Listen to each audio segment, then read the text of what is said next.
Basic chain stitch. ஊசியை குத்தி நூல் கீழே நூல் வந்து ஊசியை லொக்காக்கி ஊசியை மேலே எடுத்துட்டோம்.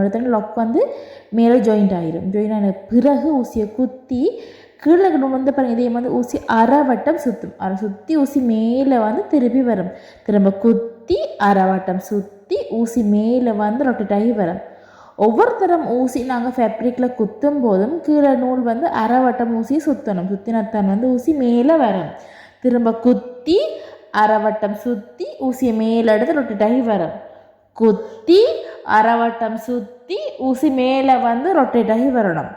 குத்தி அரைவட்டம் சுற்றி ஊசி மேலே ரொட்டேட் ஆகி வரும். ஒவ்வொரு தரம் குத்தி அரைவட்டம் சுற்றி ஊசி மேலே ரொட்டேட் ஆகி வரும். இதே மாதிரி பாருங்கள், குத்துற அரைவட்டம் சுற்றும். ஒவ்வொரு தரம் ஊசியை ஃபேப்ரிக்கில் குத்தும் போதும் கீழே இருக்க நூல் வந்து ஊசியை அரைவட்டம் சுற்றணும். அப்போ தான் வந்து ஊசி மேலே வரும். இல்லை நீங்கள் குத்தி அரைவட்டம் சுத்தாமல் எடுத்தீங்களா இருந்தால் ஊசி மட்டும்தான் மேலே வரும். அதே மாதிரி ஒரு அரைவட்டம் மட்டும்தான் ஊசியை சுற்றணும். நீங்கள் 2-3 தடவை சுற்றினீங்களா இருந்தால் ஊசி வந்து லொக்காகி நின்றுடும்.